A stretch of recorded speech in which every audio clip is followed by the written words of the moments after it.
Selamat pagi Sobat Investor. Isu fundamental apa yang akan terjadi dan juga perlu kita perhatikan dalam minggu ini? Pelantikan Joe Biden dan rapat kebijakan Bank Sentral kembali digelar. Dolar yang sempat mengalami penguatan cukup signifikan selama minggu lalu, minggu ini ada peluang untuk terkoreksi. Dan tekanan tidak terhadap mata uang saja, tapi pada harga komoditas. Faktor imbal hasil obligasi Amerika masih menjadi penopang laju dolar. Stimulus 1,9 triliun dolar yang digelontorkan oleh Presiden terpilih Joe Biden pekan lalu dan minggu ini telah siap untuk dilantik. Pasar akan bereaksi terhadap kebijakan-kebijakan fiskal yang akan dikeluarkan oleh Joe Biden ke depan. Pasar minggu ini akan kembali menyikapi serangkaian data ekonomi penting yang akan dirilis baik dari Amerika maupun Eropa dan Inggris maupun yang lainnya.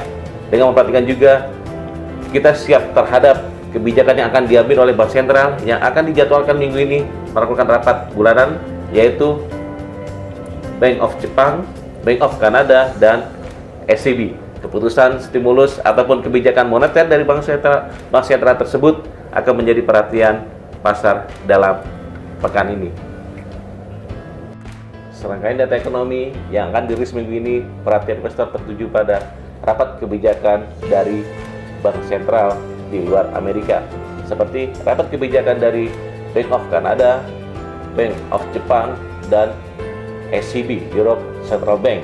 Dengan tidak mengesampingkan data mingguan yang akan dirilis oleh Amerika, yang mungkin fokus tertuju pada yang ada pada hari Kamis, yaitu data inisial jobs claim yang waktu minggu lalu mengalami lonjakan cukup signifikan, yaitu 965 klaim pengangguran, 965.000 pengangguran, dan untuk minggu ini diprediksi mengalami penyusutan 832.000. Dengan perlu juga perhatikan juga data selain rapat kebijakan dari Bank Sentral non Amerika, kita akan lihat data due sentiment dari Eropa, yaitu Jerman. Aset-aset apa yang bisa diperhatikan minggu ini? Untuk Euro USD, tekanan terhadap Euro USD masih akan berlanjut di awal minggu ini. Tepatnya akan menguji area 1.20.000-nya dengan rentang harga di kisaran 1.20.000 sampai dengan 21.000 menjadi batasan bawah terhadap Euro USD. Sedangkan potensial untuk area atasnya bisa dilihat pada kisaran 1.21.500 sampai dengan 1.22.300.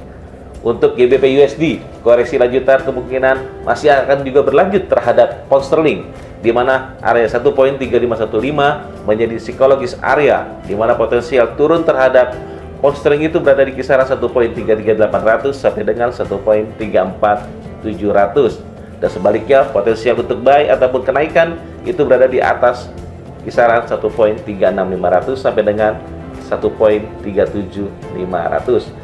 Untuk logo mulia, logo London XAU USD, tekanan dihadapi emas, di mana kini ruang koreksi akan sedang pagi ini sudah diujinya, yaitu di kisaran 1806. Potensial area rentan bawahnya itu berada di 1780 sampai dengan 1812, sedangkan area atasnya itu berada di 1860 sampai dengan 1890.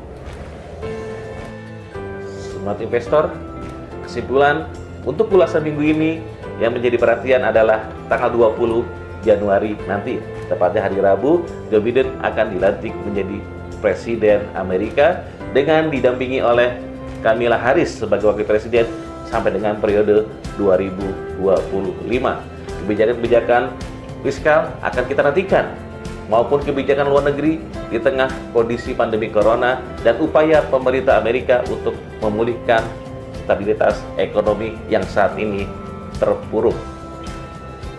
Pemirsa juga harus memperhatikan yang namanya rapat kebijakan dari Bank Sentral Kanada, Bank Sentral Jepang, maupun Bank Sentral Eropa.